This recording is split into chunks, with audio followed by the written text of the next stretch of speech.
Hey there, and welcome to this brief tour of the human sphere through the second book in the Corvus Belli Infinity game line. As you can see, it's beautiful artwork, as I've no doubt said many times before. And I just want to quickly dive into why you might want this book, or why you might think it's worth buying this book, because all of the rules, you can get them online. If you just want to play the game, you can get all the rules online, you can get the army builder online, all of it's free. All you actually have to do is buy the miniatures and get yourself a terrain board of some nature. As you may have been observing, I've been spending rather a lot of time making terrain, because I want a really beautiful terrain board before I start doing battle reports. And so I just want to quickly go over what this introduces to the game, adds to the game, and how it perhaps improves the game. Here then is the cover book, the first book from this second book. That's not confusing or anything, is it? From the Infinity game. This book is the Human Sphere, and it's the rule book. This is all part of Infinity N3, so it is the latest edition, although certain things from this edition will be changed a bit with the release of Uprising, which has just come out, well, when this video was recorded, so it could be forever ago for you now. But what does this book really do for you? It introduces additional rules which are kind of handy, like fire teams. Fire teams are incredibly useful. They're a very important rule in tournament and also in terms of command and control. If you want to have a kind of tight-knit, well-organised force, you need that. As ever, the book has everything quite clearly organised with the spine colour reference. So if you just flip through the spine, where it sticks out furthest, the colour there, this matches up, so you can find things, reference it really easily. Once you've been through it a bit, so the grey is your contents, green's your basic rules, blue's your special skills, weapon types for the, I don't even know what to call that, greeny brown. Sorry, skipping a bit too much there. Red is for your hacking, and black is for the game states. It says E-states, which is I think just an unfortunate misprint, but it is a consistent misprint. But in this last section, it's not just game states, it's missions and it's army lists. What this does do is it introduces complete rules, and quick reference, for everything. I think it's quick reference for the entire game in the quick reference section as well. So although it introduces new equipment, I believe these quick reference sheets actually reference all of the equipment from the entire game, which is nice because it means that you've got all of your quick reference in one handy format rather than having to reference two different books. Again, you've got quick reference for your skill charts and everything there.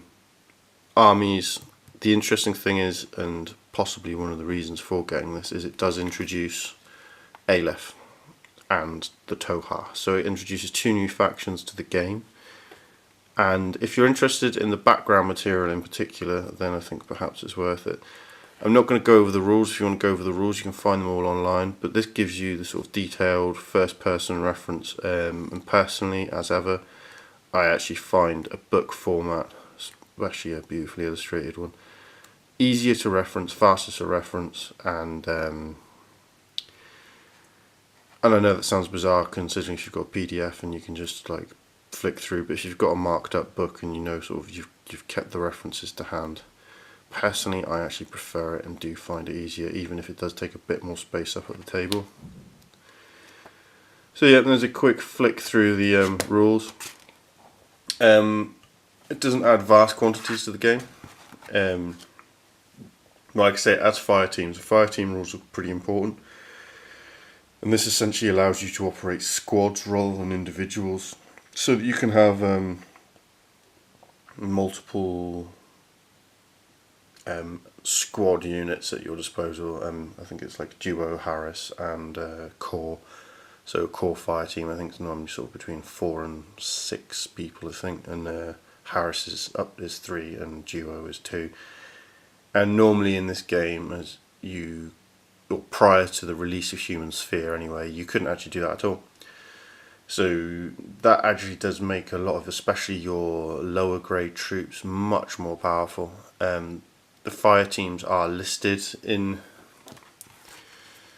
the army list section. So if you look through here, it'll have, I'll go on this side, it'll have at the bottom of an entry, it'll have special fire team corps. Up to 2 half cells can join any fire team corps, but not those of mercenary troops of this sectorial army. And that's the other thing, the fire teams are all contained within sectorial armies, and a sectorial army is if you have, say, in this case we're looking at Hak Islam.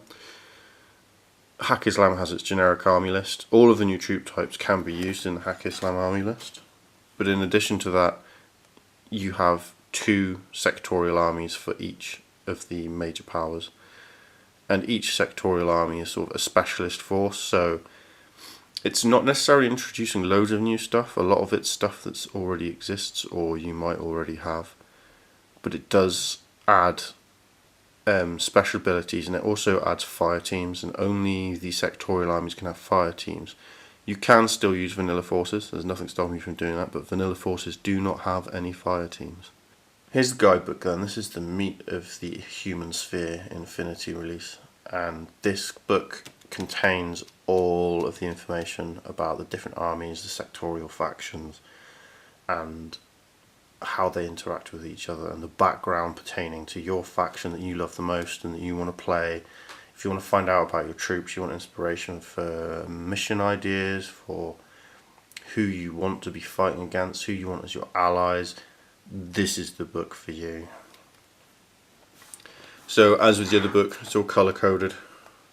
So you've got your blue Pan-Oceania, orange Yuqing, green Ariadne, goldeny browny colour Hak Islam, dark red is Nomads, purple is your combined army, and then it's introducing with the pink is Aleph, the black here is Tohaa, and there's another section on mercenaries and such forth, as well as a section on what's going on in the world today. So we start with an introduction to the sphere, and you get a little bit more information about how the human sphere works in the O12, and a brief introduction to the effects of what's going on in the galaxy at the moment. This is pretty interesting, and then you move into the sections. Each section starts with some full page artwork, and each section follows the same kind of format. First of all, they give you a brief description of the faction that you're looking at. So this is the artwork slash, then it leads into Pan-Oceania. And you get a brief overview, and really what that is a sort of summary of the information that you find in the guidebook from the original Infinity N3 rules. It's quite useful just as a recap before they go in depth into the factions. After that, however, it moves promptly into descriptions of the different sectorial factions. Each description is given in a similar kind of manner, whereby some kind of news piece is given about it, and the whole thing is given in the format of like live feed Mayor data streams coming to you, as if like a Mayor is like the internet, and everybody's got their own comlog, and the comlogs allow you to interface directly with Mayor, and so all of these things are sort of live streams, unless of course you're nomads, in which case you can have multiple streams from multiple sources, and even if you're not a nomad you might have multiple sources. These start to build up a picture of how the faction functions and how that particular sectorial army operates and how they feel, so that if you're really interested in one particular faction you can really get a solid grip on how they are, who they are, what they're like. And I've found that this is really great for the factions that I'm particularly interested in, but it can be a bit dry and a bit of a slog for the factions I'm not so interested in. Having given a whole load of detail about each of the factions, they then start moving into the fighting style of the factions. You start getting descriptions of how they behave, some combat reports and bits and pieces about how other factions relate to different troops from these factions, and it gives you a sense of who's the elite, who's the basics, what's disposable, what's not. Also how the faction relates to its own troops. Some of the factions, like the Yuqing, tend to view the Japanese sectorial, who are now Japanese secessionists because they're leaving the Yuqing, but they tended to view the Japanese sectorial army as disposable, so they would throw them in kamikaze waves. And it'll be interesting actually to see what they've done with them in terms of becoming secessionist. Then at the end of each of these sections you get a whole load of stuff about patterns and paint schemes for at least a couple of things. For instance, here you've got troops from the Sword of Allah, including Janissaries, and this is all of the heavy infantry types. In each section you normally have like 1 or 2 infantry types shown. Some cases it's the tags, the armoured suits of this universe. Other times it's the heavy infantry types. And mostly it is these heavy armoured types, and so it's sort of really giving you colour schemes based on the elites. But then I suppose that's maybe where we all want to start painting from. I don't know. Sometimes I tend to love the regular infantry of things, and that's one of the things I really do like about this game actually, that your regular infantry are just as important, in some respects more important than your expensive elite people, because it's your cheap rubbish as such which actually facilitates gaining a number of orders so that you can then utilise your elites effectively. Arriving at the troop profile section, you find that it's kind of mostly laid out like this, where you have artwork. So on the left you've got like the Riot Girls, up here on the left hand corner you've got the entry for the Riot Girls, and this is just information about the background of the unit, how they came to be, who they are, what they're about. On the right hand side here you have the Gecko, which is a tag, the tactical armoured gear, or sort of large armoured mechanised suits of power armour, that's the kind used in the Infinity universe. And then you have the Gecko Squadron information down here. And again, you still have some small entries in amongst this. Or in fact, all of these entries are kind of designed as if they are things that you would stream off Nomad. So sometimes they're really interesting and amazing, and other times you feel like really ill-informed, but that kind of is what gives this a gritty, realistic feel, if you like. You feel as ill-informed as somebody who is from this potential universe. Faction special characters then are always the last ones listed under troops profiles. I got there in the end. I've actually been trying to do this about 10 times now. It's quite funny. I'm struggling today. You can tell by my sexy cold voice, or nasal cold voice, depending on your point of view. But that segues us into Aleph, who is not suffering from colds, because Aleph is the super AI that runs the human sphere. And Aleph's forces are Grecian heroes of legend, all recreated in full Aleph sleeves as such. I can't remember the exact name for them right now, but they're sort of replicants. They are optimized, perfected sort of human bodies with AI personalities inserted to them. And these are also, so they're all kind of the ilk of the guys that are the special characters for the other factions. With Aleph you get some new forces introduced with some interesting concepts. I really like the idea behind the posthumans. So these guys are posthumans, and it's actually just one human with 3 bodies. So Aleph saves them, backs them up, decides that they're of sufficient value to be worth sustaining and turning into posthumans. It's meant to be an incredibly expensive process because they're all kind of kept on like a cloud hardware storage, much like you might have a cloud at home that you sort of upload all your photos to or what have you. But instead it's human personas. And each persona will have access to some proxy bodies. Now, the proxy bodies are made from the same technology that Aleph makes the bodies for all of its constructs. And you then have a single character with 3 bodies, and they can inhabit virtually all the bodies simultaneously, and so you can have sort of almost like one character being in 3 places simultaneously. And the way they've worked the rules is actually very interesting, because it means that if you have all 3 in the same place, actually you put yourself at a disadvantage, because, for instance, only one of you can ARO, because you can only inhabit one body at the instant that the ARO occurs, so you're actually better off spreading these out a bit more thinly. And it means that you really have to think about how to use them, and that's the thing that makes this game really good. And that's what this does add to it, but again, to find these rules, you can find these rules online. Yeah, the faction that's introduced then is the Tohaa. These are the last people to be conquered by the evolved intelligence, and they haven't been conquered completely yet. So they are an alien species, at least half of which have been entirely conquered, and their home planet has been conquered by the evolved intelligence and the combined army. And there are Tohaa that work within the combined army, but this is introducing the resistance fighting Tohaa, who have decided that chucking their lot in with humanity is their best possible chance against the combined army. However, it's probable that they have their own agenda, and so these guys, along with Aleph, are introduced in a level of depth which they've never been introduced before. In the original book, you get a sort of brief mention that Tohaa have got a resistance force, and that Aleph is the AI that is sort of makes the human sphere function. But in this book, they really get brought to life, and you really get to find out about who they are and what they're about a bit.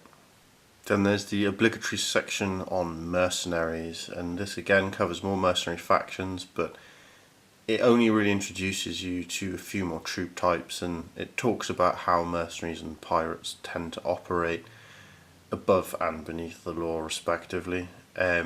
Also how mercenaries often operate between the legal and illegal worlds as such.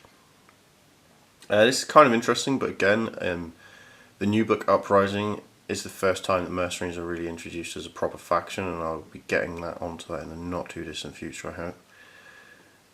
It has arrived as we speak, so I'm looking forward to that one. And again, this just introduced some more units, some more background, and mercenaries aren't so great, I don't think, at this point. I mean, there's a couple of mercenaries who are like amazing characters, so you might want to take them. But that to one side, I think the faction information is a lot more interesting. And then, do you want to know more? The final section. It talks a little bit more about the Paradiso campaign, the monetary system, interactions between different factions, and what's having a strong effect on the human sphere as a whole in terms of current events. Ultimately then we have some beautiful artwork and some gorgeous pictures of miniatures and some in-depth descriptions of the various sections of different armies. The one thing I have found with this is it can be a bit dense, it can be a bit dry. Sometimes I feel like some of the news report things they talk about, especially when discussing the evolved intelligence, sometimes they talk a little bit much like they have knowledge of your opponent, so although a lot of the time you feel like you know about as much as anybody else, some of the time it's like there's too much information being dropped, like, oh, this is a dead certain, rather than, oh, sources say blah blah blah. It's kind of like, oh, this happens like this and this and this. For instance, when they're talking about the combined armies assassination attempts on the Sultan of the Haq Islamite, I think I can't remember. It's the Sultan of Sultans. They talk about the kill teams being sent out by the evolved intelligence, but it's meant to be a report done from the perspective of the human sphere, so surely they wouldn't know anything about these kill teams per se. So that there are sometimes discrepancies in the information, and I really like the gritty feel where you feel like you're about as well informed as anybody else out there. On the other side, as a person, it's kind of nice to know a little bit more about what's going on, which leads me to my other problem, which is the information is very particular to the individual sort of unit regiment, and it does give you a feel for a unit regiment, but you don't really get a feel for the wider galactic world, or the interactions between people. Things like the caravanseries are mentioned, the methods of the nomads for going around places and being everywhere. It's all mentioned, but you're never given any real specifics on these interactions, and I would kind of like to know a little bit more about the wider world, and in order to understand how these strategic operations, tactical operations fit in within the wider world. So if you do want to know more, and you want to know about the specific background of the units that you're using, how they relate to the rest of the galaxy and the Infinity universe, then I think this is a book for you. But if you already have the Spec Ops teams of your dreams, and that's all you want, and you just want to get down, play the game, have a proper Spec Ops, let's destroy each other, then maybe this isn't for you. Maybe all you really want to do is get the miniatures, check out the rules, optimize your forces, play some games, optimize your forces some more, play some games, work out your own narrative. I think that's also a beautiful way to play. So I hope it's been interest, some use to you, and giving you a flavour for whether or not you might or might not want to buy this, because I think ultimately this is for those players that want to know the fluff. They want to know the background material for their units as described by the manufacturers, Corvus Belli, as they see Infinity. Because Infinity did start from a role-playing game apparently, and it was them playing a role-playing game and then designing the rules of a role-playing game, and then it became a tabletop game. And I think that's really interesting, because I think that explains why it's such a gritty, let's cover all our bases, rules heavy kind of a game. And that's actually the thing I enjoy most about it, I think, because it does cover all your bases, it has got the background, but actually the most important thing is the sort of the adventure. Here is your mission, here is your scenario, here's what's available to you, how are you going to achieve it? Go, go, go, Spec Ops. So cheers everybody, have a good one, take care. Bye bye.